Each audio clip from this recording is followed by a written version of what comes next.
welcome in to another Hidden Gems Sports Scouting live stream one-on-one interview. It's Tuesday.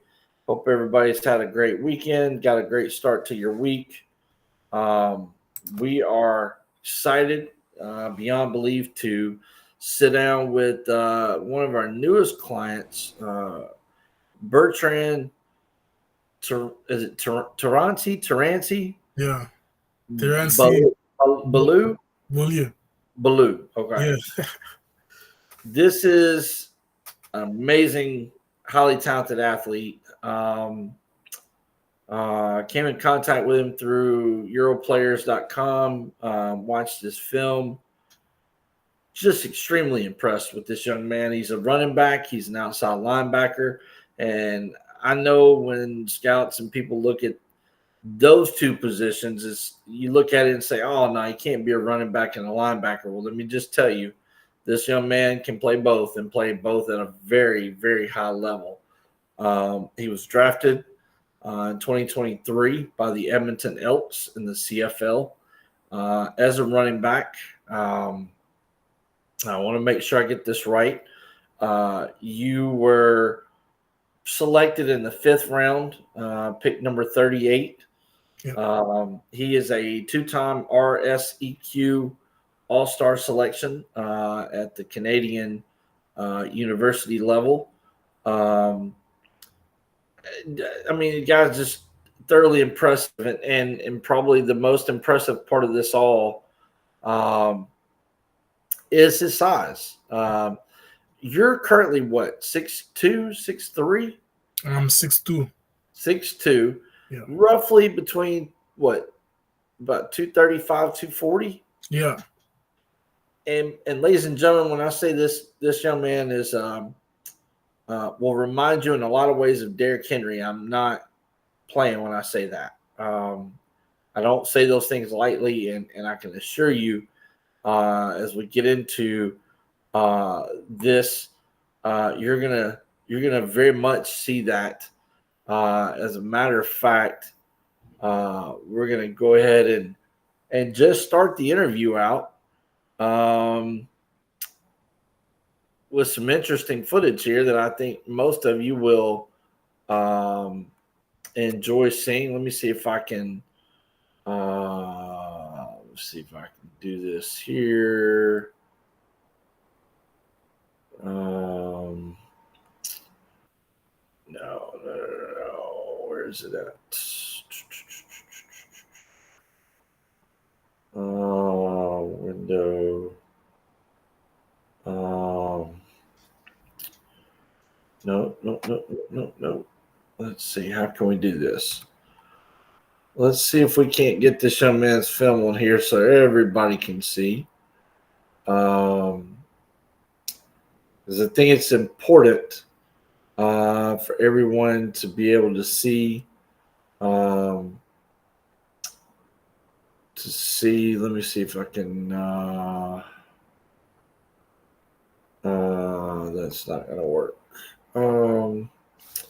We'll get that film on here in just a few minutes. I've got to figure out this new platform we're using, Lightstream Studios. I've got to figure out how to share what I want to share here.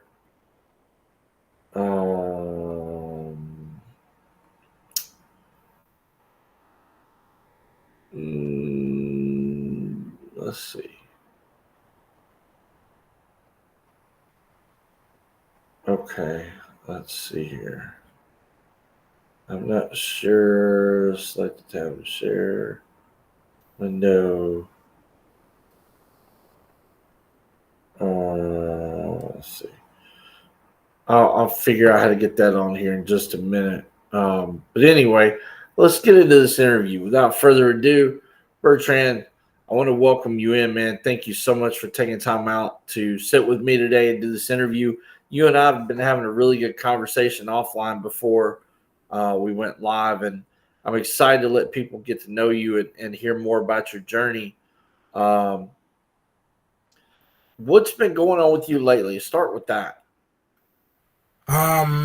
Lately, I've been back to school. I took a 2 years break from school because I needed to try to find my way and figure it out if I want to what I want to do in my life.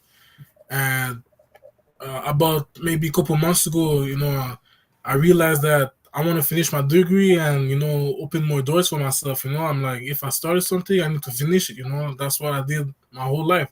So I went back to school this past winter semester, and I did pretty well. I had good grades, and I was so motivated after that I even decided to take a summer school also.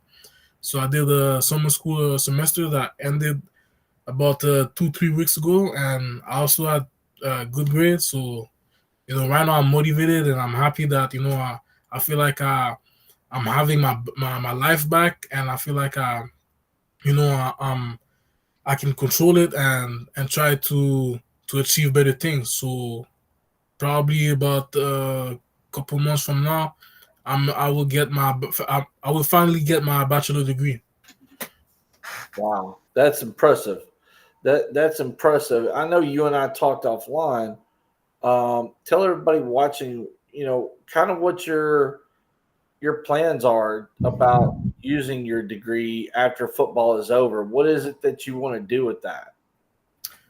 With my degree is my degree is pretty special because it's a degree combined with three different certificates. So this way, I can work in different field after that. So it's pretty interesting for the job market. I did a certificate in criminology. I did a minor in art and science, and right now I'm finishing my certificates in victimology. So as you can see, my degree is more about victims and crimes. So with that, I can work in as a probation officer. I can work as a counselor for the victims. I can work in shelters, do community work, stuff like this. I can work as a HR also. I can work in banks, stuff like that. So I feel like it can open me a lot of doors. That's amazing. What what has made you want to um, get into those particular fields? I'm not gonna lie.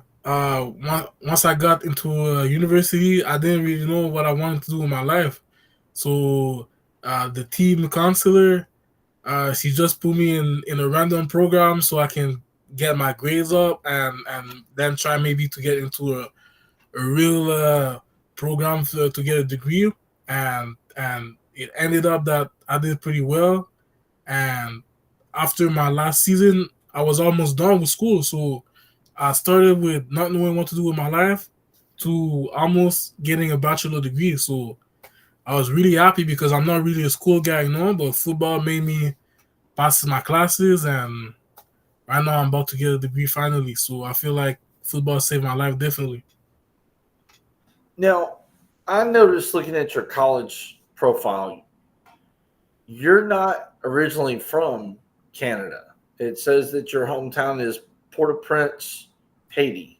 Yeah. Um, how did you go from Haiti to Canada? How did that work itself out? Well, I got adopted when I was young. That's how I was able to come into Canada. I was adopted by a Canadian family. That opened their arms to me, and they gave me everything I needed to succeed. To go to school, to do sports. So I'm gonna be forever thankful for everything they did for me, and even that I can never be enough thankful for that.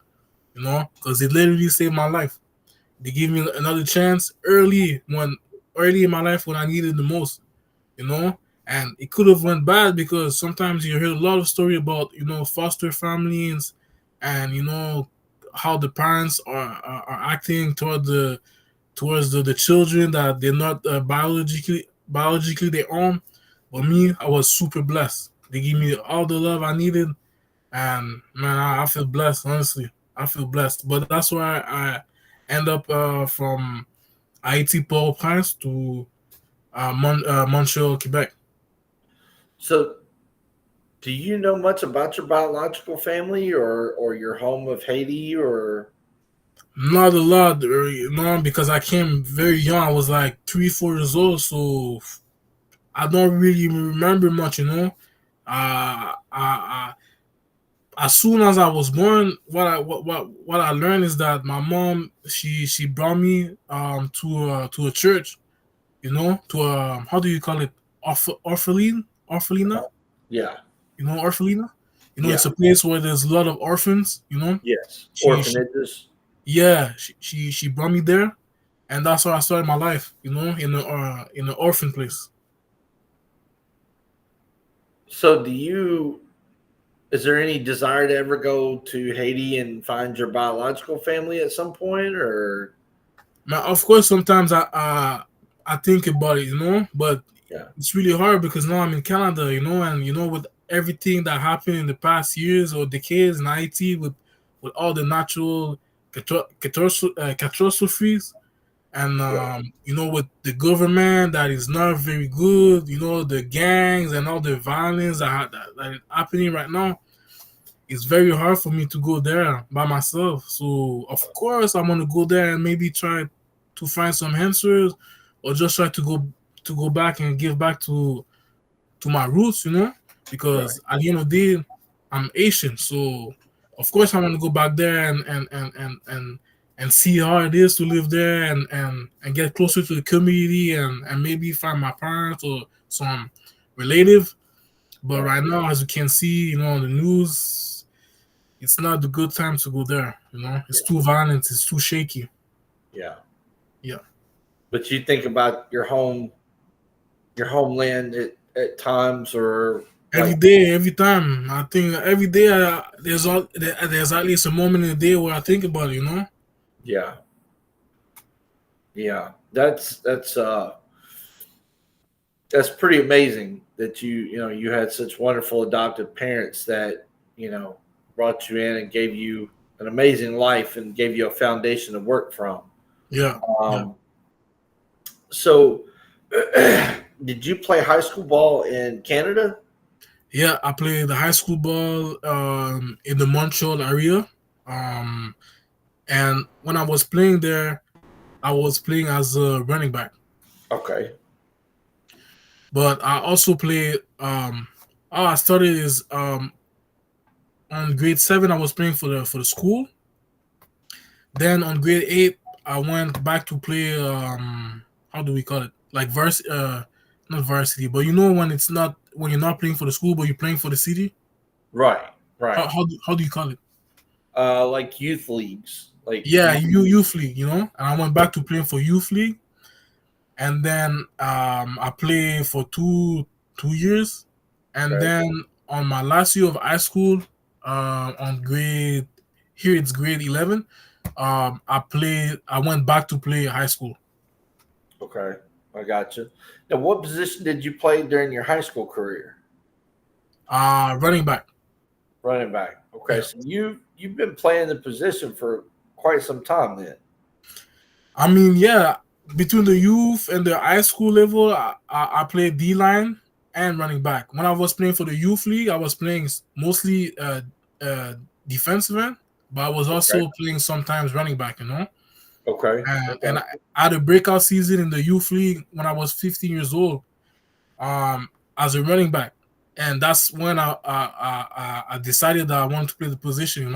And then after that, the next year, I wanted to play for my high school, and I ended up being on the All-Star team after the season. Wow, Yeah. that's wild. Um, what type of offense when you were in high school? Yeah. What was there a specific offense you guys were running as Well, far as with you at the running back spot? that's been a long time. Special offense, not really. It was a pretty basic offense. It's just that we had a lot of athletes. There was me in the backfield, and when I was 16 years old, in my last high school year, I was 230, 100 pounds. Really? And I was already 6'2". So imagine playing against other 15, 16 years old, and you're 6 feet 220 pounds running back in the backfield. That's pretty scary for the opposing defense. Jeez. How was your production in high school? It was pretty good. If I remember, I ran for 700 or 800 yards on 8 games, 7 game or 8 games, excluding the playoff. Right, right. And I had that year. How many touchdowns I had? I think I had like, mm, I think I had like 9 touchdowns. Really? Yeah, Wow. Okay. So you were starting to kind of come into your own then. You were starting to kind of break out a little bit. yeah, exactly. And at that time there was no tunnel to go from Canadian high school to um uh American prep school or high school, you know. So Right. if there was a tunnel, I would have definitely got offers or an opportunity, you know. Right. So when did you start getting a lot of college interest recruitment wise? When I was in the CJEP level, Okay. yeah, at the CJEP level, about when I was like 3 years of when I was 3 years into my CJEP stay, I started having Montreal, Western, Calgary, University of Sherbrooke, University of Laval, University of McGill, Concordia, and I was starting to approaching me and asking me if I was interested into playing with them. Okay. I Yeah. got you. Gotcha. Did you have any American interest or? Um, I could have played into the JUCO level for New Mexico Institute. Oh, New Mexico Military Institute. Yeah. Yes, yes, Okay. yes. They want me to come play with them, you know, because nobody from the state really knew who I am, you know. I did a Right. camp for Syracuse. Me and the coach, we stayed in contact. We talked a little bit, you know. He showed me the facilities, but Okay. there was no offers, Okay. you know.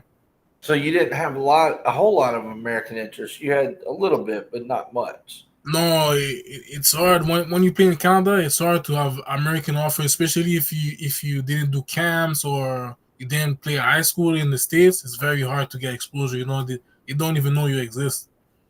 So how did that affect you from like a mental and emotional standpoint? Were you bothered by the fact that not many American teams were showing interest, or did you really care? Or Honestly, that's a great question. You know, because at some point I was like, should I go play for New Mexico Institute? You know, uh-huh. and I was really in a big dilemma because remember when I told you uh, the guy who was playing edge rusher with me on the other side, Wilton Gaby, who played for Independence during the Yeah, last into third season episode, you know, he yeah, he he, he told me, yo, Bertrand, you should go play JUCO, man. It doesn't matter that it's not NCAA D1. You should go there and try, you know, because he was saying you're better than me, you know, you're a better player than me, and I was able to get a D1 offer, you know, and I right. was like, man, I don't know. You know, I'm already playing CJEP, which is like already like a JUCO. So I'm like, I'm gonna have to go back playing JUCO again. You know. So I was like, will I waste my time or should I just go straight to a university and try to make it happen in Canada? You know. Yeah. And it was a big dilemma. And at some point, I was like, man, you know what? I'm just gonna stay here and try to make it happen. And Gabby went on his way. He had an offer from Toledo, Yeah. and he ended up playing for Coastal Carolina. Yeah. Yeah, Yeah. Do you regret not going to New Mexico Military Institute? Do you feel like, hey, if I would have gone, I could have got a D1 offer and things might have been different? every day of my life I regret. Every day of my life I regret that decision, man. I should have go to the state. Everybody was telling me, we know you can't do it. You see how you dominate in Canada. If you go there, you're gonna have your chance. And I was hard headed. I was like, man, JUCO is like CJ. I'm already playing JUCO technique. Why Yeah. would I go do 2 more years? When I just did 3-4 years in the CJ level. Yeah. So I was hard headed, but man, if I listen to Gabby, man, it will be a total different story. Yeah, it really would. I mean, in America, it's a 2-year program, but you can be recruited 6 months into it, a year into it, year and a half into it. You wouldn't have had to stay the whole 2 years. I was done. You could have just gone and showed out, and you probably would have been up and gone by, within a few months. I was dumb, man. I was so dumb. So, I don't say that. I just think that you didn't have anybody to mentor you. You yeah, had somebody trying to mentor you, but you weren't ready to be receptive to that at that point. man. I wish I so, and I do who believe in me, who will like tell me like Bertrand, man. We know what you can do, man. You have to go across the border, down south. You have to go there, like Yeah. like I know you can make it happen. If I had somebody who pushed me like this, man, I would take that decision. But nobody was behind my back, helping me. I was just there by myself, being good at football. Yeah. Yeah, it's tough when you don't have somebody to mentor you or if you're not receptive to the mentoring to understand what can become of a situation. I mean, by competing against American players, which is considered the cream of the crop, Yeah. you show out just like you did in Canada, you're probably D1 in a matter of months, and then the NFL door opens quicker. I'm 100% sure that I would have ended up playing D1. That's for sure. And then that NFL door opens up really fast, and then you're on your way. Yeah. Not taking anything away from the CFL at all, or the No, Canadian CFL system. is a great alternative, but you see, even that, if I would have played down south, Yeah, I would probably be able to play D1 in the NCAA, right? yeah, And I will go through my 3 years or 4 years, and then yep. what? If the NFL wouldn't work, I would still end up probably playing in CFL as a starter, or I would be in the league right now playing. Yeah, yeah, exactly. So you end up at the basically the community college level in Canada. Yeah. How'd you end up at the University of Montreal? How did that all come about? I told myself, look, I'm not clearly I'm not going to play in the States. So you know what? If I'm staying here, I'm gonna play for my hometown. So Okay. I was like, I'm gonna play for University of Montreal and try to make it happen. Right. And it was close to my parents' house, so it was perfect. Went there, I competed, and I did my things. So when you get to Montreal, you're back at the running back position again, right? Yeah. Did you feel like, hey, I can really do this? I can get to the NFL or CFL level as a running back, or did you feel more comfortable as a linebacker? Which side did you think that you were going to make it to the next step?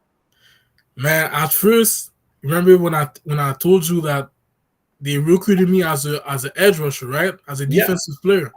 Yeah. So this I'm a rookie, right? Yeah. And 2-3 days into the summer camp, I have Danny Machocha, who's the general manager of the Montreal Alouettes right now. But he was the University of Montreal head coach at this time, and he was probably the most known football coach at the youth sport level. He's a legend. He's a Okay. big figure here in Canada in the football world. And he Okay. told me, "Hey, Bertrand, I need to talk to you. Come to my office." I was like, "Okay." I go to his office, and he tell me, "Sit down." And he's not the type of guy to talk a lot. Huh? He's a businessman. He's gonna tell you right away what he want to say, right? Yeah. He's like, "Hey, man, listen. You're a good player and all, and everything. You can play both ways, but man, I want you to play running back and come on the offense." And man, I was at that time when I heard the news, I was shocked. I was feeling mad. I was a bit sad because I'm like, the past 4 years, I kicked my ass off, trying to dominate at the defensive position, and I started being good at it and comfortable, I'm even thinking that I might gonna be playing CFL as a defensive player, and now you tell me I need to switch to running back. Man, at first I thought he was like it was a way to tell me that, hey man, listen, you're not really good, so we're just gonna try to fill a position and put you there for now, and whatever happens, So I was feeling a bit like disrespect, and I swear I was feeling disrespect. I was like, wow, I'm not good at football. I'm trash. The football is over. I'm gonna be on the bench for the next 3 years, 4 years at the university level, and it's gonna be it. And man, I would never thought that what happened next would happen. Talk about what happened next. What took off? What happened? Man, what happened next? At that time I was 265. When he switched me position, right? I was a defensive player. I was 265, so I was a bit of a weight, but I was good for the defensive side, but not for the offensive side, right? Right. So I go through the first to my rookie season. We go to the national championship, but we lost. But I was still there. I was still there working, competing. Right.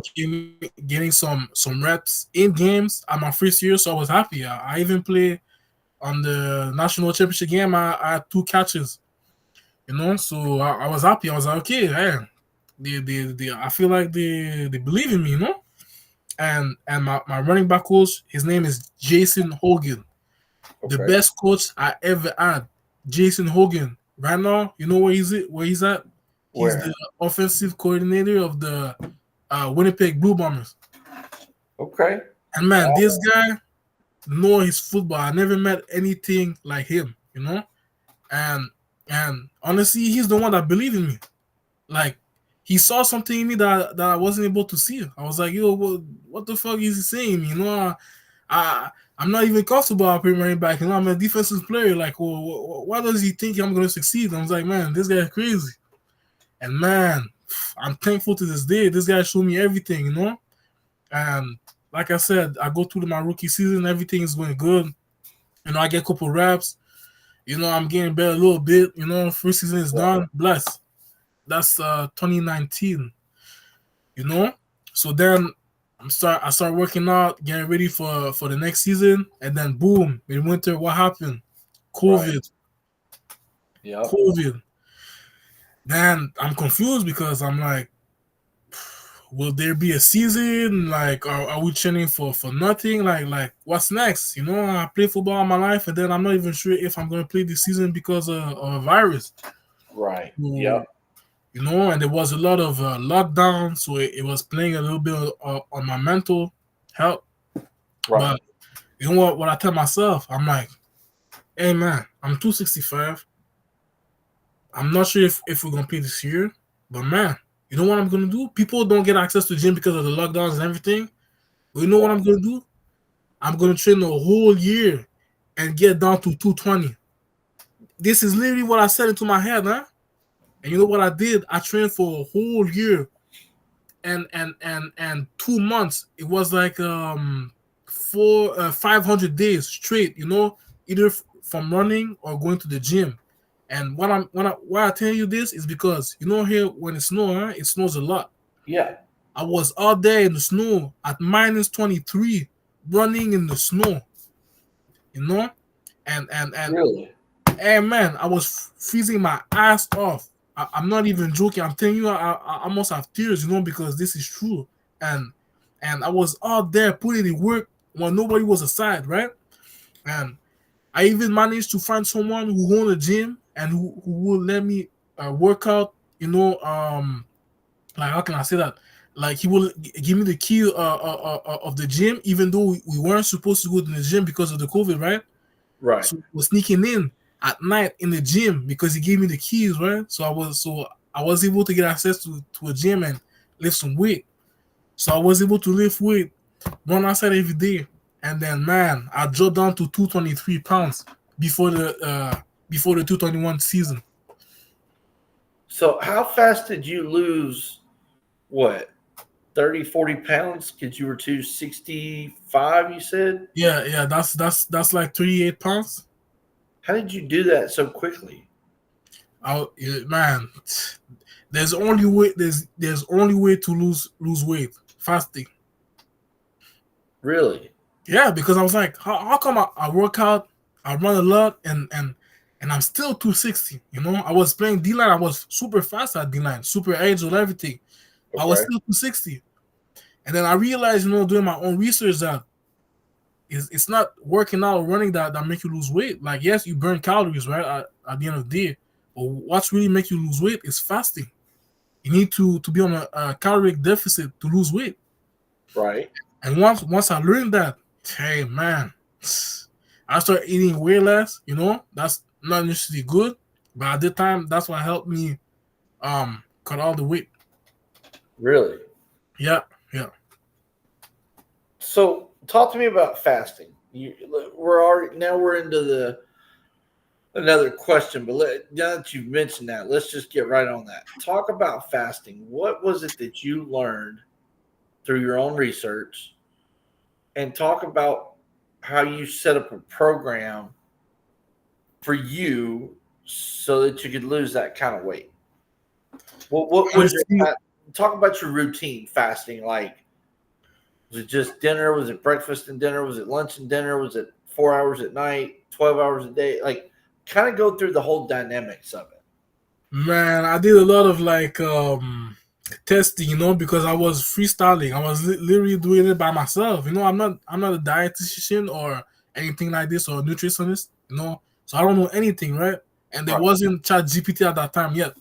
So I really freestyle. I use a little bit of Google, but I really freestyle. So I started doing but what worked the most is I wasn't eating breakfast.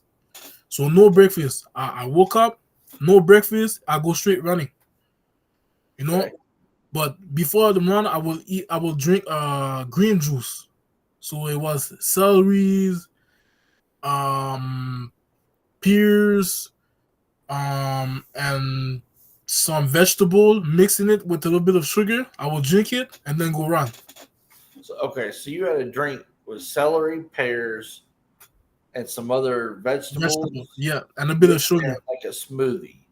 Yeah, but a disgusting smoothie. Yeah. Why? Why would you do that? Like, what was it that you found out would benefit you by doing that? Man, because in movies, you see people in movies drinking green juice, and they're acting like it's healthy, and it's kind of it's healthy, Right. So it will give me a little boost, and it's vegetable, so it's good, right? So it's would Okay. put something a bit in my stomach, so I can go work out. Okay. So you skip breakfast, you go run, Yeah, you drink the smoothie before the run or after the run? before the run. Before the run. Yeah, Okay. but it's not like a big smoothie, it's a little glass, you Okay. know, like maybe a 150 millimeter glass, Okay. and I go run. So after you ran, sure you showered, changed clothes, kind of went about your day.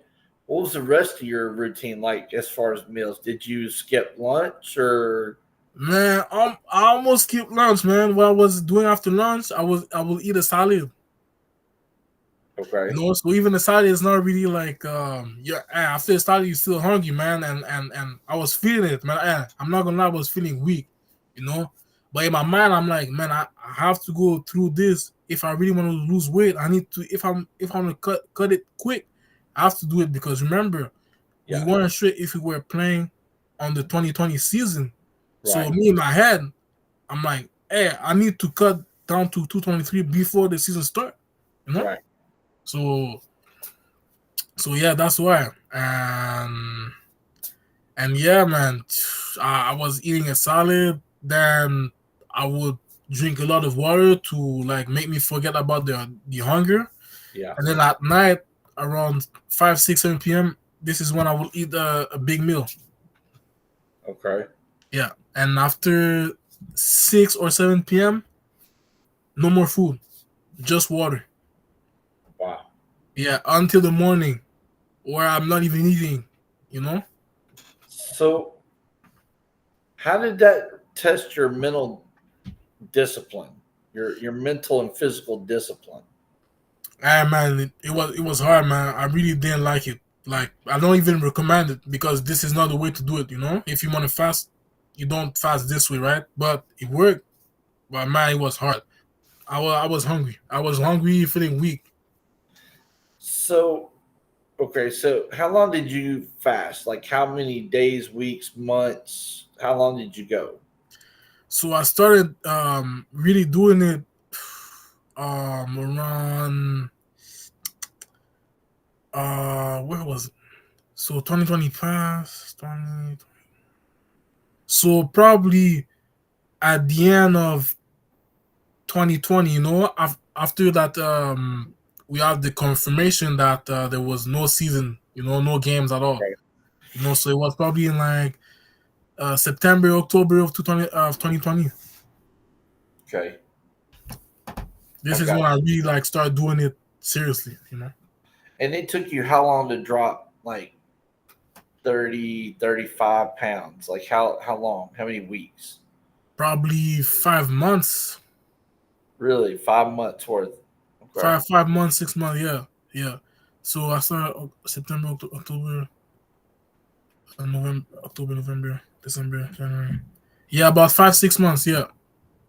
So have you found it easy to keep the weight off after fasting and losing that amount of weight that in that period of time, or No, it's hard because even though you lose that weight, you need to maintain. You need to maintain. So as soon as, for example, you hit the weight that you want to get, yeah, even when you get there, you need to keep, to keep doing it. You need to control yourself to not eat too much, and that was the hardest part.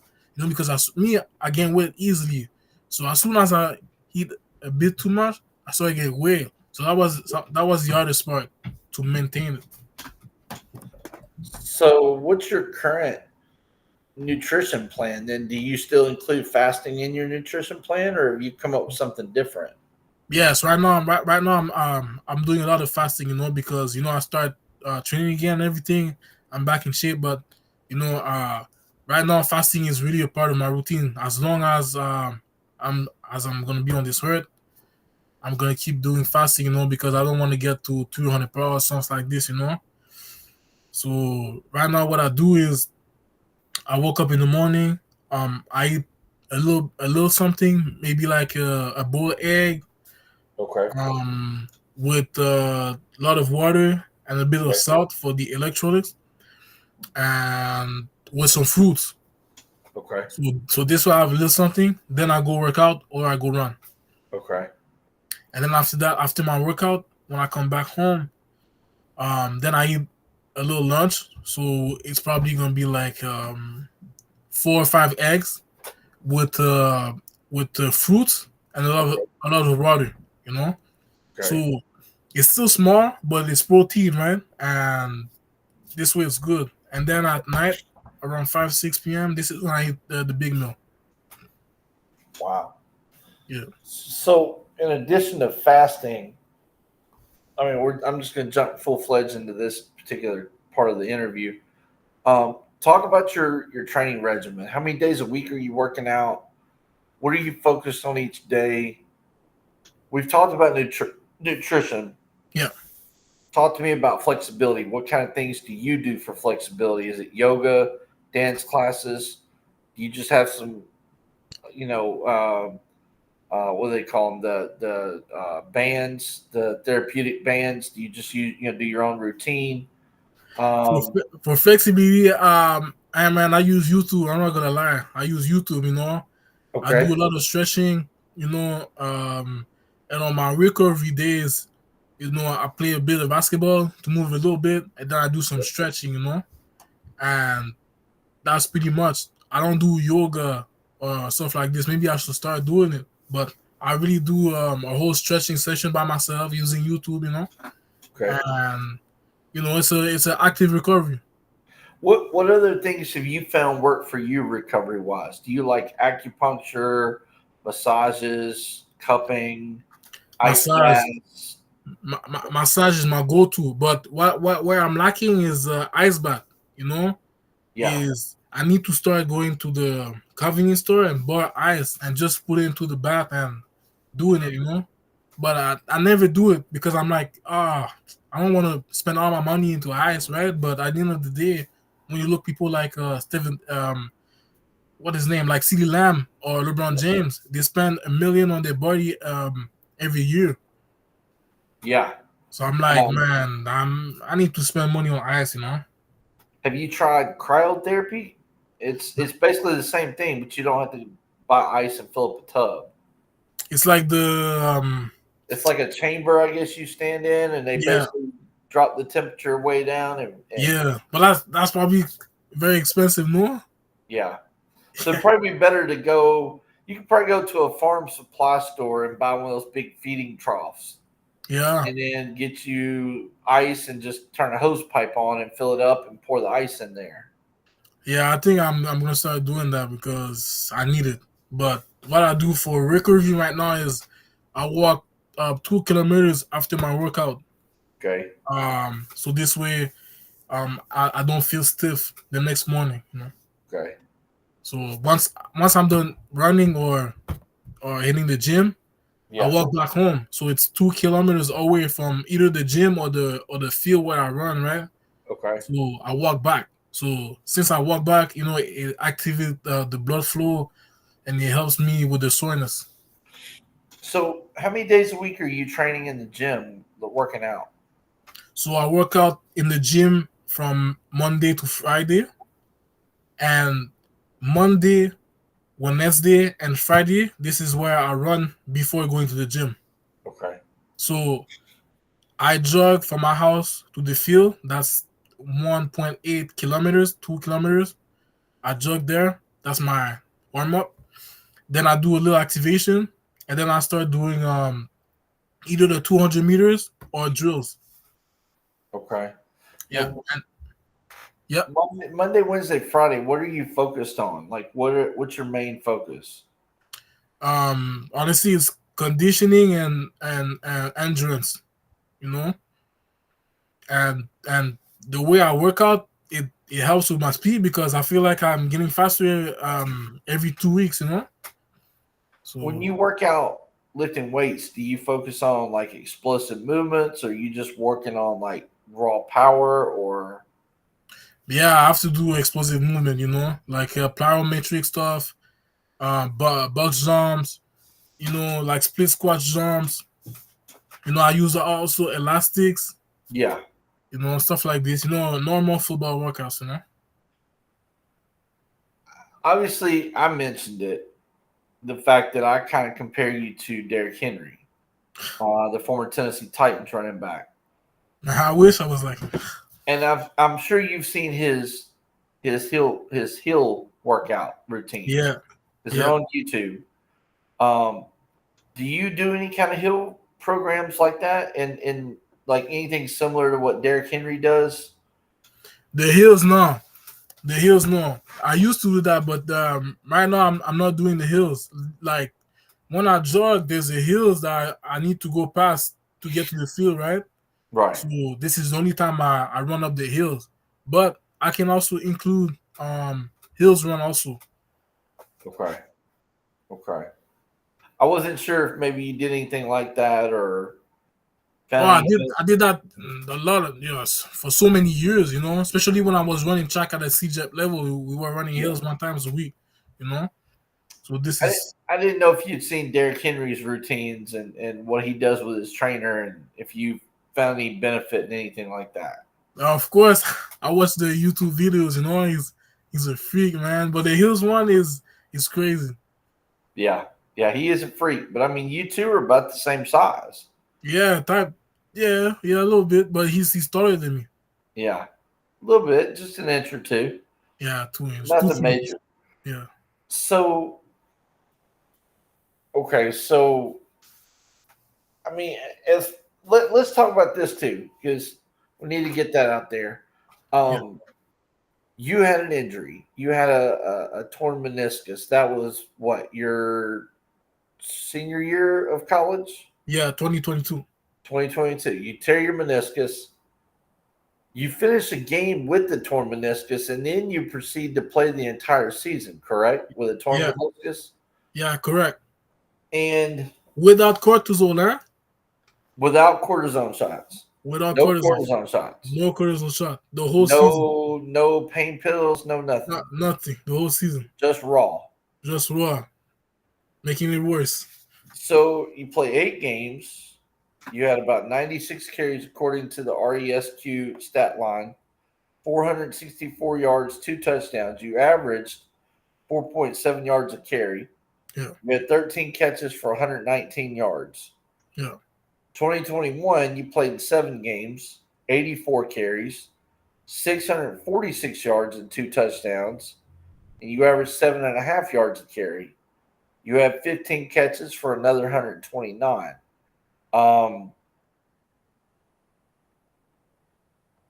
What's your thoughts looking back on the torn meniscus? Should you have shut it down and let the doctors try to help you, or what are your thoughts looking back on that now? Hey man, honestly, it was a tough situation, because like I told you, since I'm 8 years old, I play football, right? And since I'm 8 years old, I never missed a football game. Right. So I'm not even joking. Like literally from 2006 to 2022, I never missed a football game on a Saturday, So for me, me, I'm someone I can't handle the pain. I'm a workhorse. I can take hits, and you'll never see me staying on the ground. You'll never see me staying on the. I swear, you'll never see Bertrand with trainers on a football field during a game.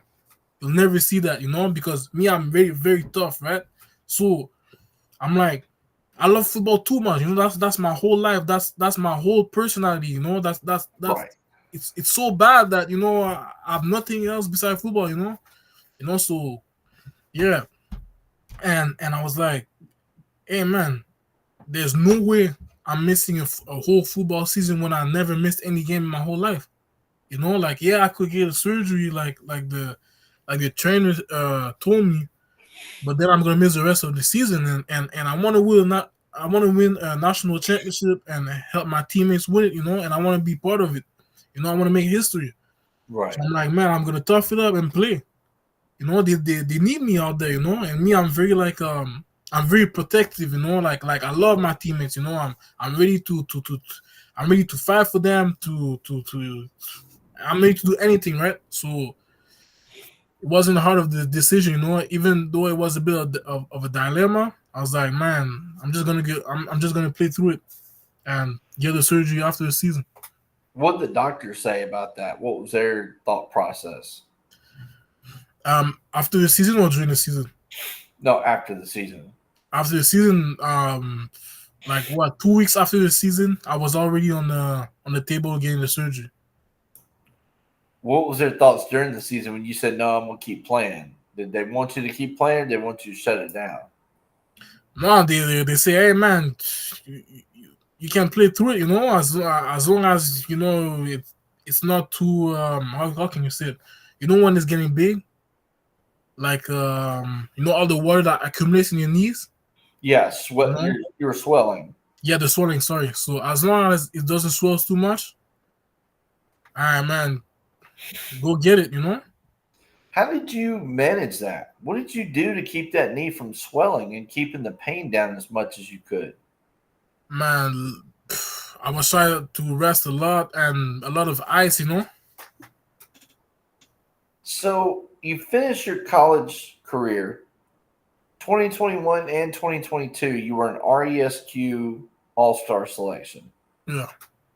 So you were recognized as one of the best players in college football in Canada at that time. Yeah, I feel like I with the playoff run that I had during the 2021 season, I feel like I could have been on the All Canadian team in 2021 for sure, but I got snubbed. So, were you invited? You were invited, I'm guessing, to the CFL Combine. Yes, I was invited directly to the national combine. Okay. National Combine. So because of your knee, you don't participate in any of the running events. 40, shuttle, L drill. Nah, None of because that. I knew my knee was weak. I knew it. I was feeling it. And when you're not 100%. Sure. So you do bench. You put 13 reps up according Yeah, to their stats. yeah, Um, based on an NFL standard for your position, they look at roughly about 20 is where they want you to be. So your numbers were potentially a little off. yeah, You had like a 26 and a half vert. I think they want like closer to 36. So you were a little bit off there. yeah, definitely. Um, but you end up getting drafted. Fifth round, Edmonton takes you with the 38th pick. Yeah. What was going through your mind at that point, getting drafted by a CFL team? Man, I was happy, because me, I know what I can do in the field, Like I always been a force on the field, I know I can play with them. Like I've been playing with the best in Canada my whole life, and I play against people that went into the NFL. I play against people that are now starting and getting recognition in the CFL. So I know that I can play with them and compete with them, and even have an impact. That this is 100% sure. I knew it, that my place was on the football field. Um, but man, I was happy, man, because even though I had a bad season, my injury that fucked up a bit of everything. I Yeah, was still very happy that I have a team that gave me a chance. That right. means they know that I can be on a football field. So you get picked up by Edmonton. Yeah, What happens next? You go to camp, or talk to us about what's next. yeah. So I get drafted like I think it was at the end of no, it was like on the 7th of May, 2023. I get drafted, and then a couple of days after, I have to take a flight and go to Edmonton for the training camp. So I go there. I get into the hotel. There's practices at 8 in the morning. No, actually, there's a meeting in the morning at like 6 a.m. or 7 a.m. And then after that, there's the practice. So Okay. every day is it start early and they finish late. Okay. So So how did training camp go for you? so man, I go into the training camp and I feel like my cardio was pretty good. Because I was there with the other running backs that are like 180 pounds, 170 pounds, 190 pounds, and they're there and they're out of gas, you know. Right. So me, I'm there. I'm like at this time I was like 240. So I'm there 240 and I'm not even out of gas. So I'm like, okay, that I'm doing the drills and I'm like, okay, that's starting pretty well. Like there's guys, that needs break. They tell me, yo, go in front of me because I'm out of breath. So I'm like, okay, that means I'm kind of in shape, right? Right. So even though I had the surgery and I couldn't like run for a month, you know, so I'm like, okay, that started pretty well. And then we go into the drills and the OTAs, stuff like this, one-on-ones. Um, and I feel like I didn't have a lot of rep during the 12 on 12. Okay. You know, um, we had special team drills. One-on-one special team drills where I feel like I did pretty good. You know, because I'm naturally, able to move and I have a natural force, So I was there competing, and there's no point into the training camp where I was feeling like I'm the worst player on the field, you know. Wow. So even though I was coming back from injury, I was still there, and I was still feeling like I have my place here. Like there's nobody here that impressed me, Right. Literally, like I'm there. I know that I'm stronger than a lot of people that are there. I know that I can be better than a lot of people that are there. And I was like, hey, maybe I'm gonna make the team, right? Like, yeah, I'm not Of course, I'm not outstanding. I'm not 100%, but I'm still there. And even though I'm not 100%, I still feel like that I can compete. So I get through the training camp, with all the playbooks and everything, and I feel like okay, I'm not doing too bad actually. Like Right. I'm not gonna say that I'm satisfied, but I'm not doing too bad. And so fast forward, we're 3 weeks into the training camps. Like we play the first preseason game in Calgary. I didn't really add a lot of reps, but I had 2 reps on special teams, and it was against my ex teammate who I was playing running back with 2 years prior. Oh, At University of Montreal, yeah, and it was on special teams, so it was a great moment, honestly. And I was playing as it was it kickoff or kickoff punt or punt return. I think it was punt. So I'm there in front of him, and he missed his block. I'm free. I'm running, but I didn't do the tackle. The guy the returner went away. I didn't do any tackle. Um, then the second game and the last game, it was against the Blue Bombers Winnipeg, and it was at home in Edmonton. And this time, I I had a bit much rep at the end of the game, and I even have a tackle on punt. okay. I tackled the guy in the end zone. Okay. So it was supposed to be a point for us, but there was a flag on the play. Oh, So wow. it got canceled. Huh. But yeah, so I mostly play special teams, and when I was there at the training camp, they tried to make me play fullback, right? Okay. But they didn't give me any fullback reps, because this is not a position I ever played, you know. So I was there again in a new situation where they kind of changed me a position, right? So I'm there learning a whole new position at the pro level. So of course it's kind of hard, but I still feel like I could put that position. And the guy behind me, he was a second year in Edmonton. I feel like I was better than him. Right. Like I'm not even gonna lie, I feel like I was better than him, and they chose him before me, and I remember the after the Blue Bombers game, it was the final cut, you know, and they told us before 7 p.m. if you get a call, that means you cut. You come downstairs, you bring your playbook, right? Right. So 6 p.m. pass, 7 p.m. pass, 8 p.m. pass, 9 p.m. pass. I'm like, hey, it's 9 p.m. We have another early meeting tomorrow. I'm like, they didn't call me yet. I think I can go to sleep, right? Like, Right. they didn't call me. It's 9 p.m. So I even call my dad. I'm like, hey, they didn't call me yet, and they were supposed to call everybody before 7 p.m. I'm like, I think I'm gonna make the team. Even my dad is like, yeah, I think you have a good chance. I'm like, yeah, I'm starting feeling good, right? So at 10 p.m. I go sleep, because I have to wake up early anyways. So I go sleep around midnight, 11:50, something like this, like my phone started vibrating, and I woke up. I look at my phone, I'm like, man, who's calling me?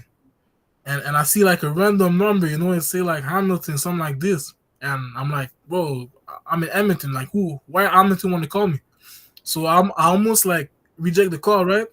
But I was like, nah, let's just, take the call. And they say, oh, yes, hi, Bertrand, you need to come downstairs and bring your playbook, please. At midnight, you got cut. At midnight, yeah. What was your thought process at that point? Like, where were you? What were you?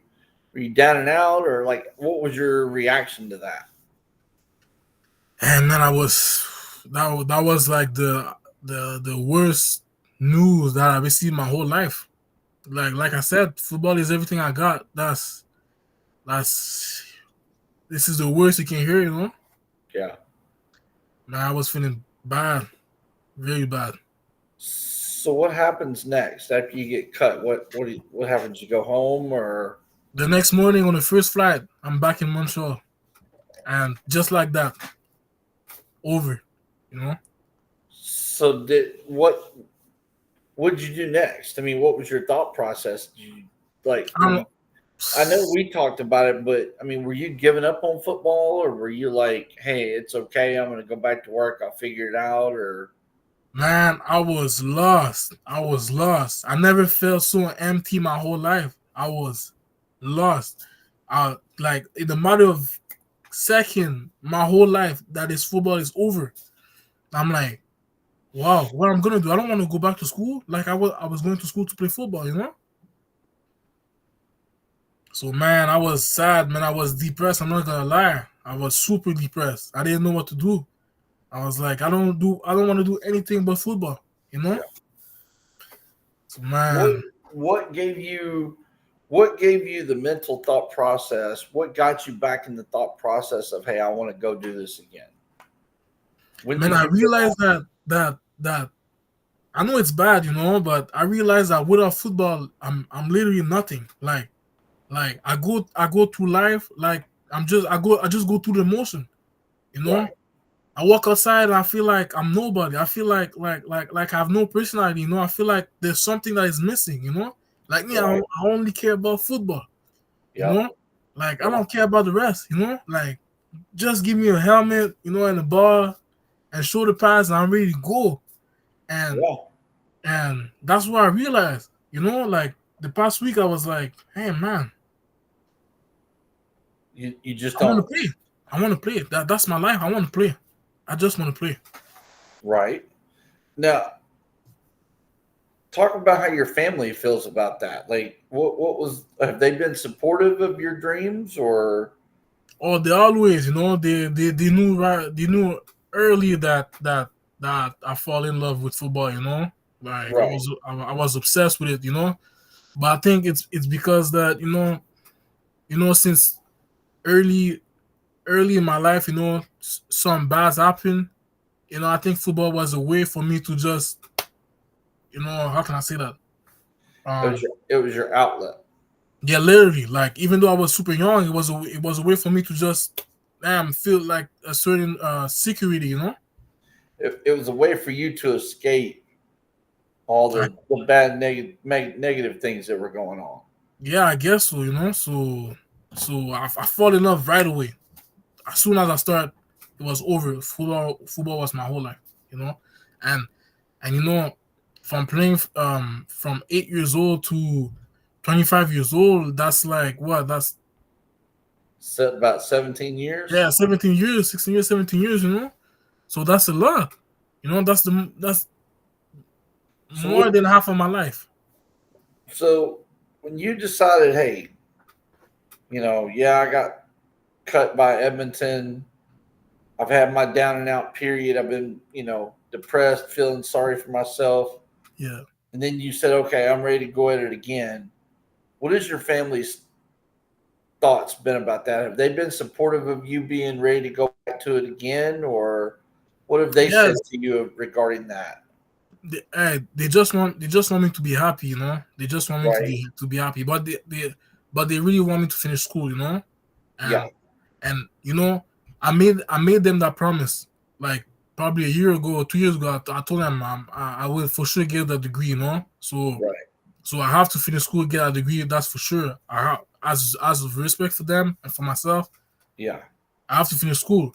But at the same time, I was like, hey man, I want to play football again, you know. And man, they told me, man, as long as you're happy and everything else going good in your life, and you're staying steady and you don't get lost, man, do what you gotta do. So if an opportunity presents itself in the next 2, 3, 4 months, what are you going to do about school and football? I mean, how can you do pro football in school too? Um, for this season, I'm definitely probably not gonna play or get any call, right? So But what if you do? I mean, have you given that thought? during this season, Yeah, if you get a call as a free agent replacement, what then? um, I'm taking the first flight. I mean, but what about school and finishing? I mean, Oh, I'm gonna finish it during the off season. Okay. You know, Okay. What because about what I only about have 6 classes left. You know, remember, like I yeah? really got few classes left. So What about the 26 season as it starts to take, to get underway as far as scouting and camps and different things? What then? I can still finish school because school in here in Montreal is Uh, finished in April, and in the CFL the camp start in May. correct, but like the UFL Yeah. kicks off March 30th. Oh yeah. So they're in camp in March. What do you do then? And man, I'm taking the first flight and I'm going to play. Okay. What about Europe? Season starts at the end of February, first part of March by chance. If it's not Germany or the ELF, what do you do then? In Europe, and man, in Europe I have to make sure that if it's not the ELF, I have to make sure that I'm gonna be able to have a work or Okay. to be able to pay the rent, because I, Yeah. I don't want to go in Europe and be struggling. Well, they pay the rent for you. They fly you there and back. They put you in an apartment with other imports. They pay the Oh, rent, the utilities. They pay you to play. They pay for you a gym membership. They give you medical insurance. They give you equipment, apparel, and uniforms. They give you public transportation passes so you can ride the buses or trolleys and get around. So pretty much everything in Europe is taken care of for you. well, if that's the case, that's perfect. I'm going. Okay, I got you. I'm just You know? curious. Like I said, I know the promise you made. I'm just trying to figure out how that affects chasing the football dream again. Oh no, like even though I'm not finishing this year or in 2026 because I play football, I'm still gonna finish it regardless during the off season or Okay, at whatever time that I have. I will still finish. I have 6 classes left. That's nothing. So I will finish it for sure. gotcha. Okay. Yeah. Hey, let's talk about leadership. Okay. On the football field, there's typically two types of leaders. There's Yeah. usually the loud, boisterous, rah rah type leaders, the Ed Reeds, the Ray, the Ray Lewises, the talkative ones. Yeah. Um, then you've got the quiet, bring their lunch pail to work, lead by example kind of people. Yeah. Which one are you, and why do you say that? I'm definitely the second one. Okay, talk Because about me, it. me, I'm not really the type to talk a lot. Like right now, maybe I seem like I talk a lot. Because we're talking about football, right? So I'm passionate. But Right, in my everyday life, I don't talk a lot. I don't really like approach people or anything. I'm really like by myself, just doing my things. And football is a bit the same thing. Like me, I just want to play football and win. You know.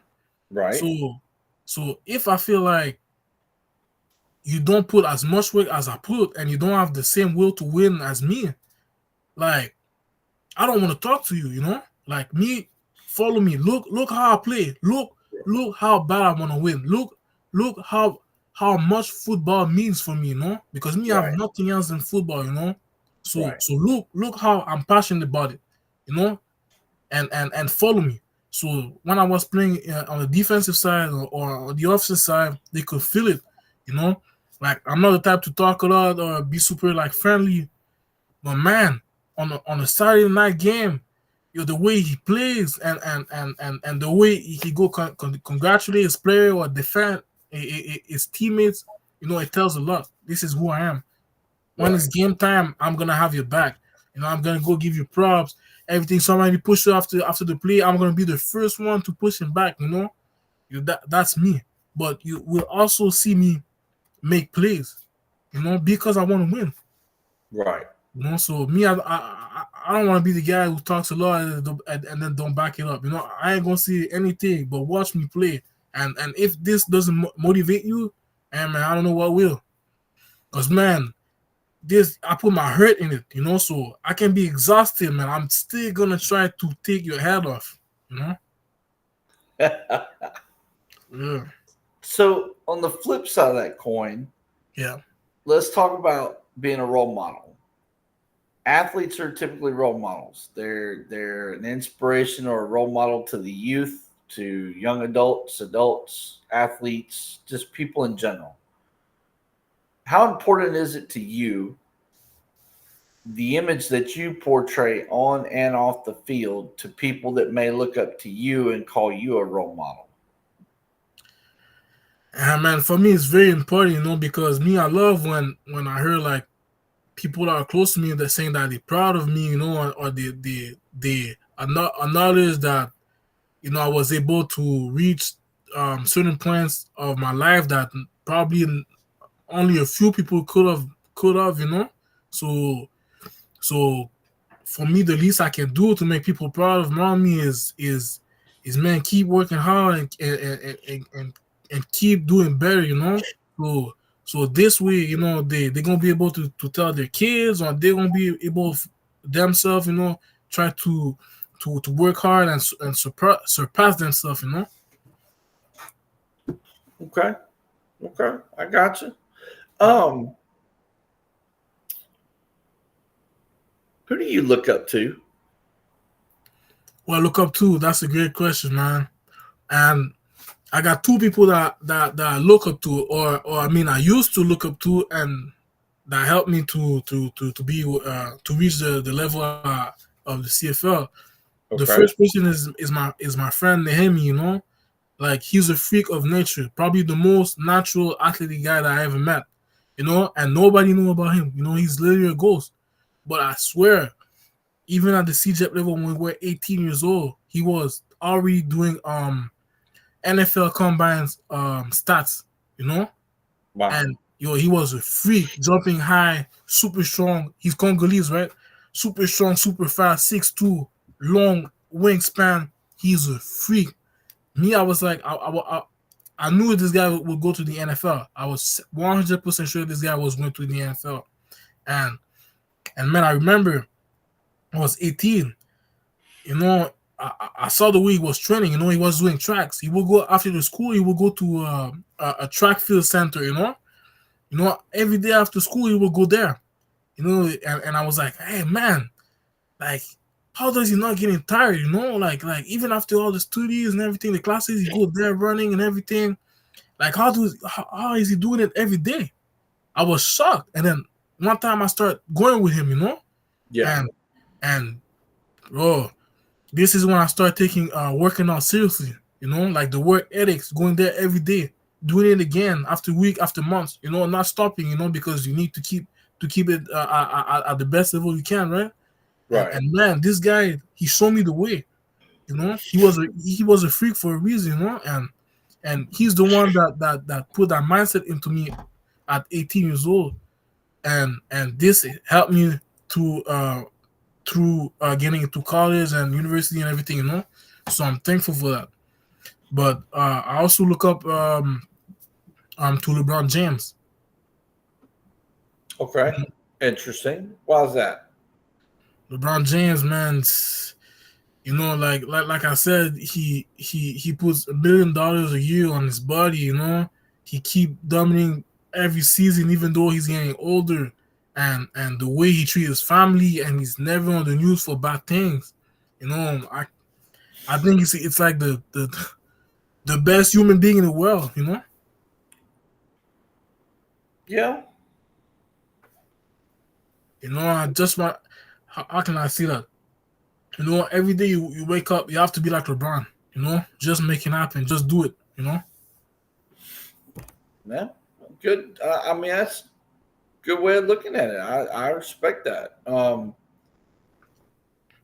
When you're on the football field competing, who do you try to emulate? Who do you model your game after? Is there a certain player that you try to model the way you play after? Or honestly, there's no NFL player that I try to model my game to. Like when I get on the field, I'm really like, I really love LeBron. So when I get on the field, I just tell myself, I have to play like LeBron. I have to dominate like LeBron. Because when you remember LeBron in 2016 and 2018, the way it was pure domination. You know, this is what it is. It's not about basketball, you know, it's about domination. When I Right. get on the field, I have to dominate like LeBron. Okay. Okay. Makes sense. Yeah. Makes perfect sense. Um, you talked about your degree and all the different certificates and things that you'll be able to do with your degree when the game of football is over. Yeah. Um, you mentioned, giving back to the community and working with the community and things like that. Yeah. Being a college athlete and even a professional athlete, there is a community service component that comes with that. And every team and every organization has their own vision of what that looks like. They all have their own thoughts of what that should be. Talk about maybe something in the past as a college athlete that you've been a part of community service wise that really grabbed your attention and made you start thinking about, hey, how can I become more involved in community service? And then talk about something that you've identified now that you've already been a professional athlete, you're trying to continue that journey. I didn't talk about something you've identified that you really want to become involved in community service wise, something that you've said, I really want to get into that and I want to leave my mark on that. Um, when I was in my last year, in my last year of university, I had a call from one of my ex coaches, who was coaching me as a defensive lineman in at the CJEP level. You know, he told me, "Hey, yeah, do you want to come help me coach a football team in the north of Montreal? You know, and the north of Montreal is known to be a lot of violence and poverty. You know." Okay. And a lot of young men at risk are there, right? So he told Okay. me, "Hey, come with me and help me coach them, you know, because they're gonna be impressed if you come, you know, because they never see someone make it out, or they don't have really great example, you know. So if you come there, they're gonna be so happy, and I feel like it's gonna help them." I was like, "Okay, cool." And for a whole weekend, it was I think it was like during spring camp. For a whole weekend, I went there and coached the offense of that high school, and man, I loved it, man. Like it made me realize I love kids, you know, like like just the way they look impressed of seeing me, you know, they were shaking my hands, you listening to what I was trying to teach them, you know. I loved it, you know, and I was like, man, imagine just the 2 days that I passed with them had an impact on their life, and it made them want to play football and take it seriously and take school seriously, you know. And this is what I realized, like, hey, man, I'll probably end up coaching, you know. Okay. Yeah, That's cool. I mean, I really like that you did something, just had a chance, and then you found out you actually loved it, and it's something that you feel you could do. yeah, Um, definitely, man. if you're going to coach one day down the road, what level do you feel you would be good at coaching, or what level would you want to coach? Probably high school, you know, probably high school or CJEP. I feel like when they're young, they listen to you more, you know, and I feel like you can have a better impact on them when they're young, you Right. know. So I feel Right. like I would love to coach high school or CJEP level. Okay. I got you. So that, I mean, you've kind of already answered the question multiple times, but I'll just throw it out there anyway. Um, when the game of football is over for you, when you hang your cleats up for that final time, and whether it's your body says, "Hey, we've taken a beating over the years. This is it. This is where we stop," Yeah. or you just sit down and say, "Hey, I'm ready to turn the page in the book and start a new chapter." Where do you go? What do you do? What's your dreams? What's your goals? What's your ambitions? when that day will come, I think it's when I'll really be able to just like unplug, you know, the cable, and really start my life, man. Like just try to do better at a new adventure, and try to make it happen in a new field. Either it's coaching or it's at my work, related to my degree, or, Right. or something else. If I create my own business, anything, Yeah. anything that I'm gonna start after that, I'll just have to do better, be great at it, and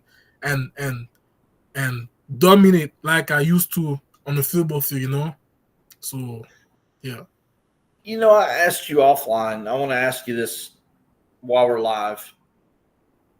You had the meniscus tear. yeah, You had surgery.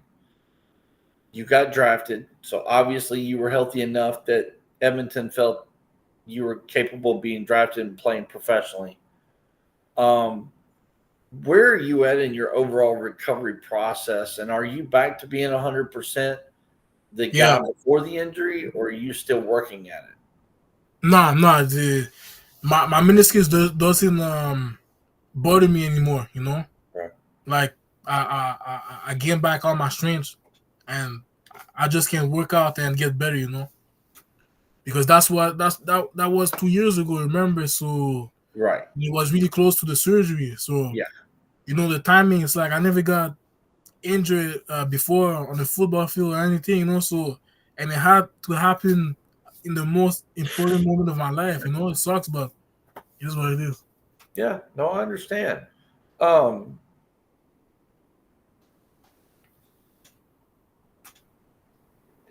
being adopted and being from Haiti Yeah, and knowing that your homeland is Haiti and that you have a biological family somewhere out there, yeah. does that drive you at all on the football field to be more successful?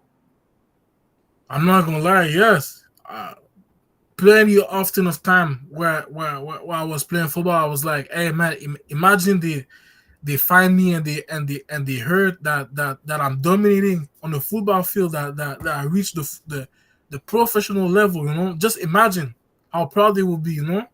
And sometimes I was like, hey, maybe the fact that I reached the pro level, maybe they're gonna be able to hear about me and reach out. So of course I thought about it a lot, and of course I'm also doing it to make them proud. If ever they they see me but they don't necessarily want to reach out, if ever they see me or they heard about me, man, I hope I made them proud, honestly. If you get back in the door professionally and Yeah, you really become successful, you start making a significant amount of money. yeah. Obviously, I'm sure you'll do things to give back to your adopted family, but would there be things you would do to potentially not only try to find your biological family, but potentially give back to them as well, or to your your homeland? I mean, And Port-au-Prince, or definitely. If if ever I get rich for whatever reason, either with a business or anything, if ever I get a bit of money, man, enough to give back, I definitely want to give back to IET, man. They're struggling so hard, man. I need at some point in my life need to go back there and try to help them. So maybe I'm gonna go there and try to show them about American football. I don't know, but I need to go there and do my part for sure, because IT right now is in bad position. yeah. Last question: Yeah. do you play video games at all? Nah, I stopped in high school. Okay. Yeah. So I guess the answer to my question would be no all the way around. Have you played the new college football game at all? Nah, man, I really stopped playing in grade 11, because at that time it was the PS3, Yeah. and I was playing too much, and I started Okay. having bad grades. So Understood. at some Understood. point I was like, hey man, I gotta stop. Understood. And since then, it's crazy. Since then, I never bought another PlayStation console. So it's been so many years I've been playing. Understood. Understood. I got you. I want to see if I can get this to work here. I'm going to try and see if we can make this whole thing work here. Um,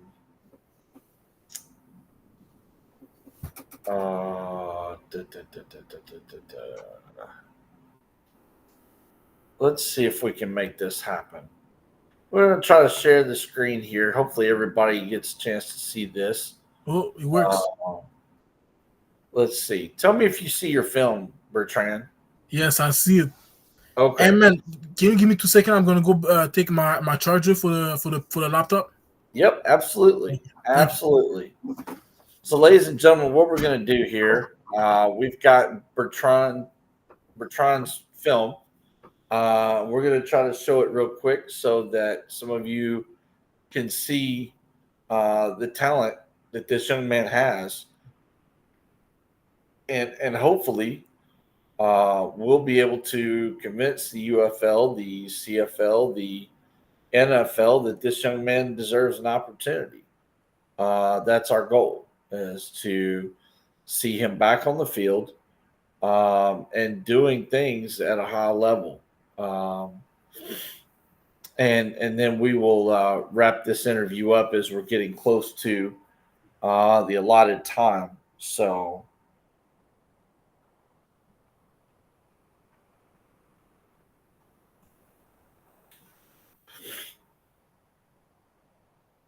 hopefully Bertrand will be back in just a second, and we'll show this film and bring this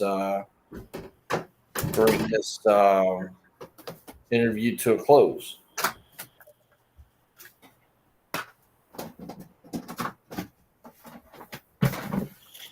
Okay. All right, so there he is. He's back with us now.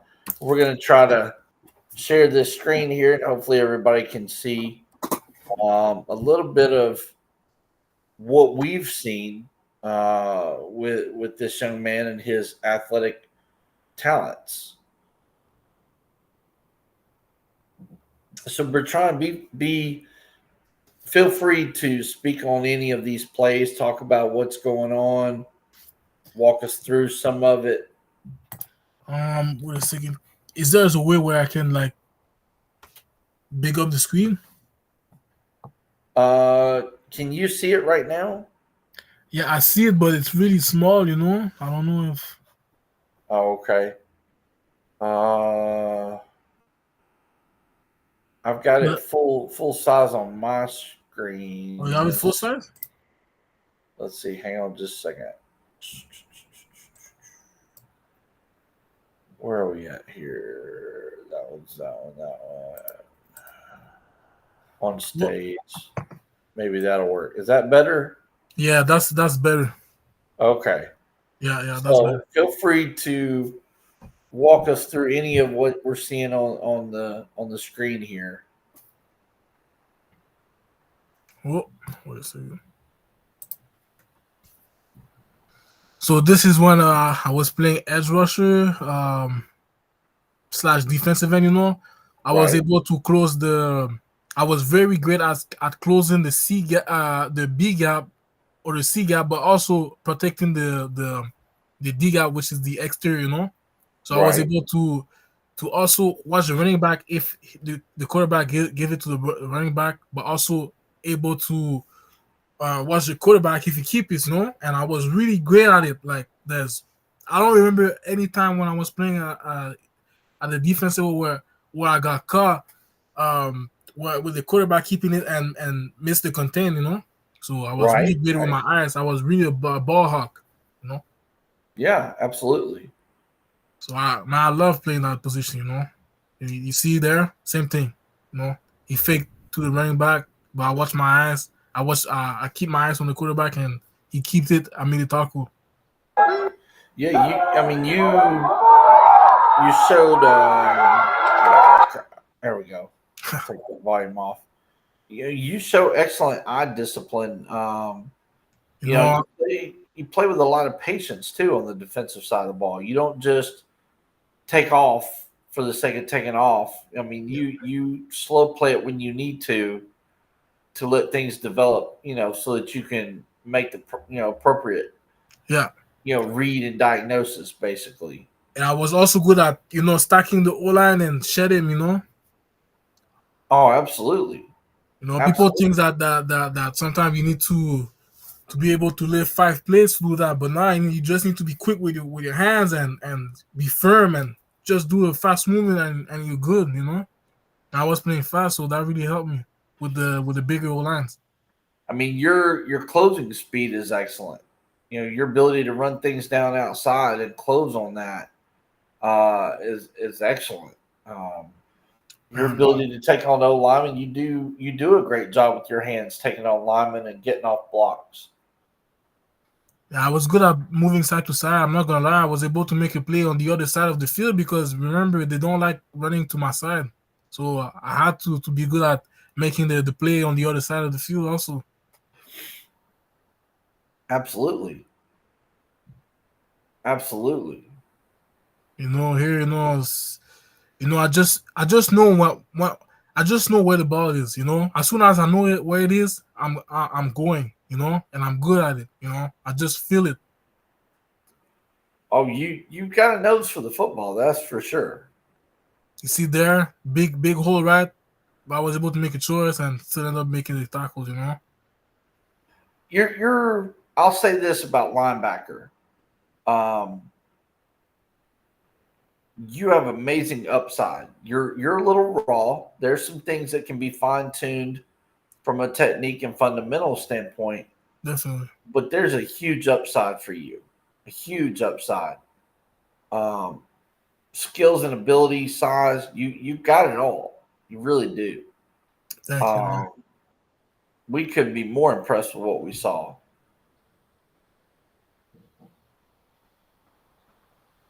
So here you are again, a little slow play, and then coming right down the line of scrimmage. Yeah.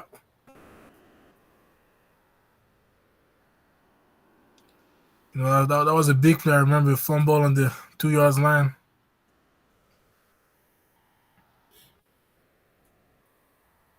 And this one was my junior year at the CJUP level.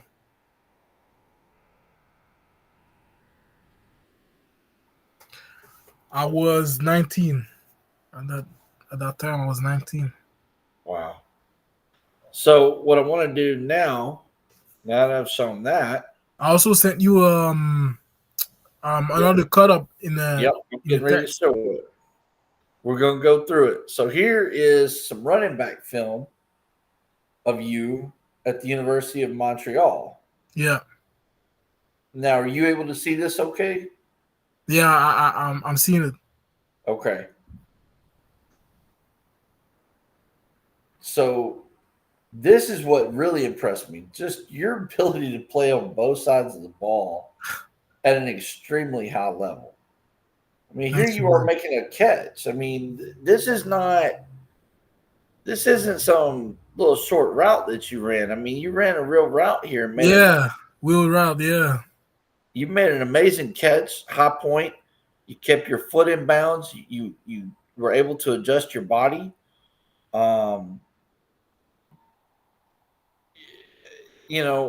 This ability to cut right here, your ability to run away from people. It's fun, man. You've got some real skills and abilities. Right here, pushing the pile. 3 or 4 guys trying to tackle you, can't bring you down. Right there, the cutting and the evading defenders.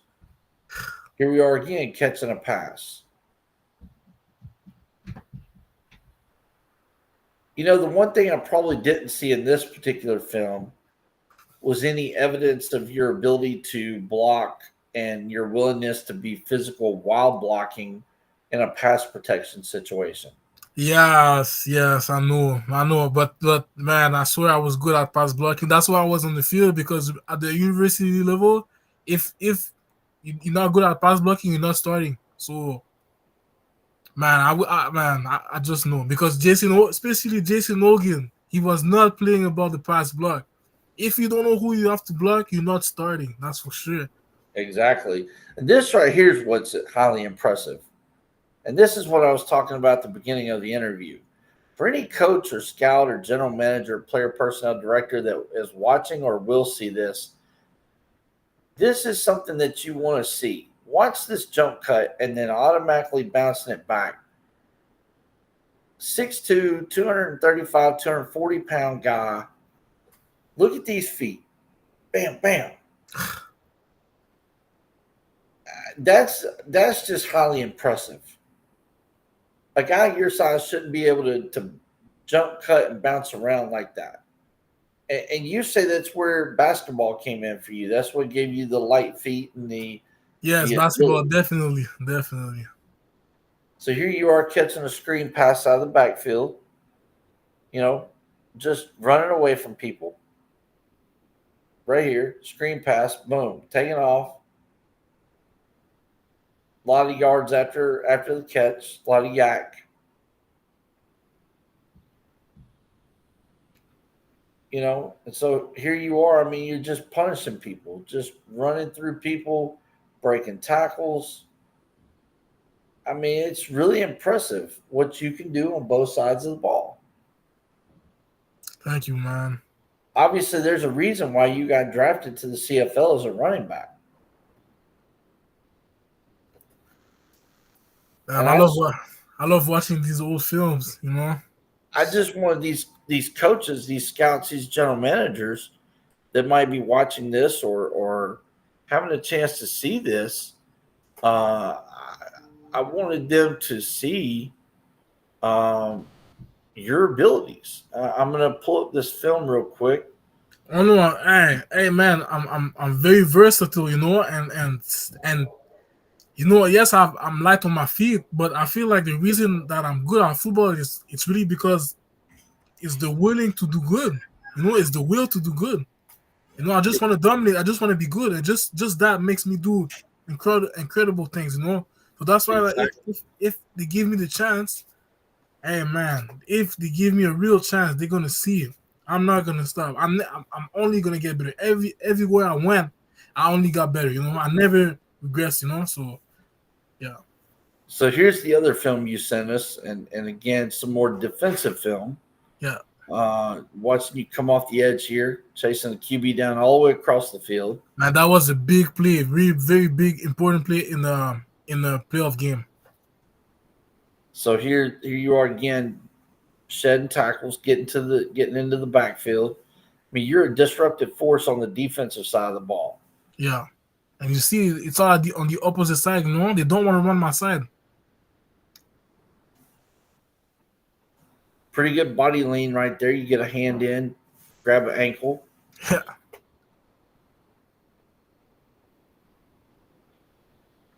Now, talk about this the fighting off blocks here. What do you think you did wrong here, technique wise?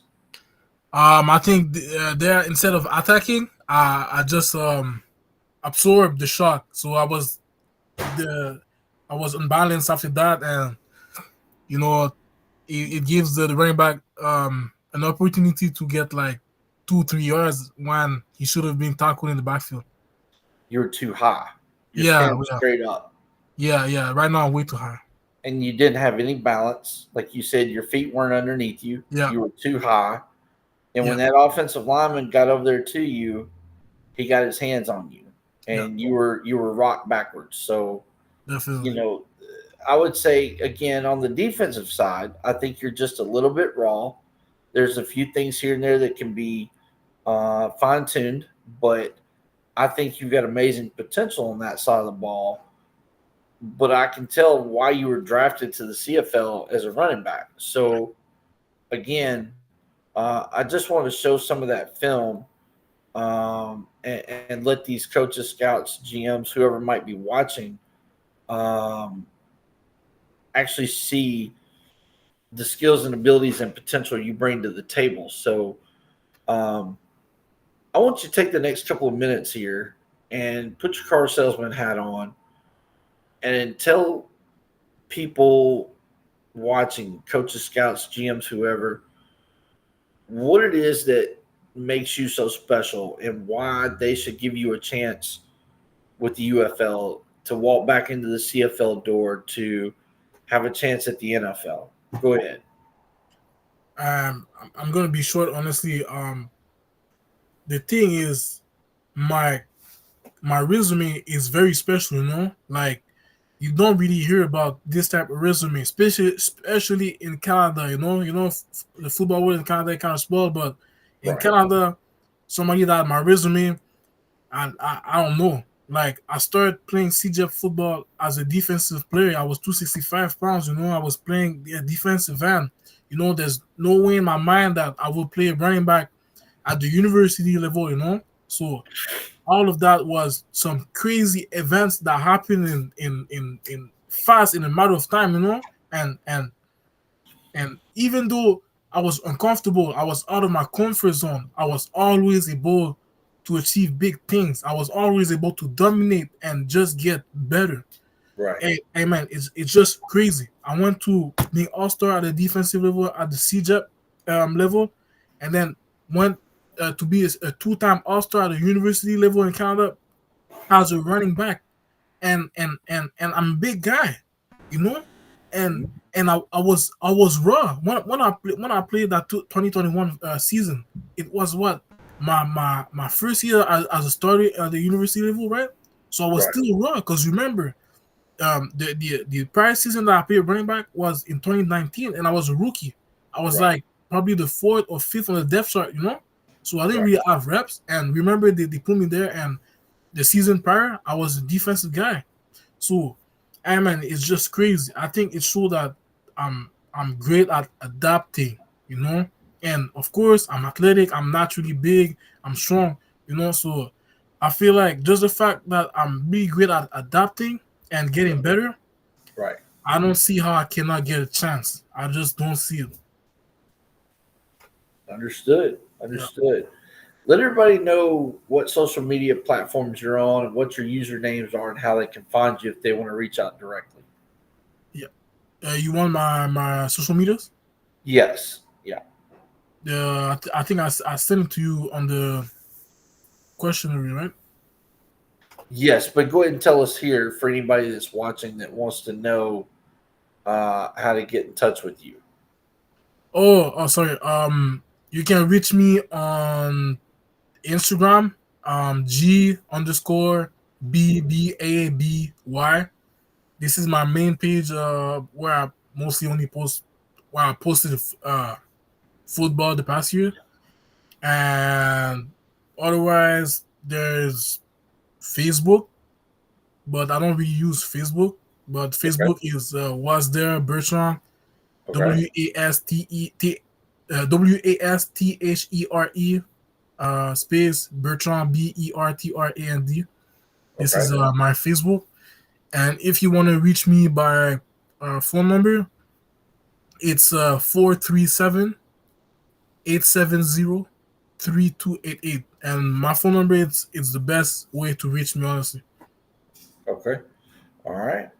Well, for any coaches, scouts, GMs, player personnel directors that have an opportunity for Bertrand, we're open and ready to speak with you about those opportunities. We look forward to those conversations. You can reach us via email, text message, direct message, phone calls. That information is on our websites, on our social media pages. Feel free to hit us up at any point to discuss an opportunity for Bertrand. We expect that one of the big three will come calling very soon for him, and we look forward to opening those doors for him. So, with that being said, Bertrand, thank you so much for taking time out Thank you to so do this much. interview with me. I greatly appreciate it, and I look forward to just starting to open these doors and communicate with you in the days coming forward and see how this all plays out. Man, thanks to Hayden James Sports Scouting, for giving me a chance to work with me and help me trying to make it happen. I really appreciate it. I just want a chance, I just a training camp chance. This is the only thing I ask. Training camp chance, and we're ready to go. Well, that's going to happen very soon. Just hang in there and stay ready. Just keep preparing, and I promise you that will happen very soon. Thank you. So, all right. Well, this concludes another live stream interview. We look forward to seeing everybody back here again next time we bring a client forward. Bertrand, thank you so much for your time.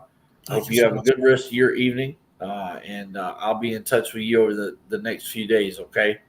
Perfect. I appreciate it. All right, man.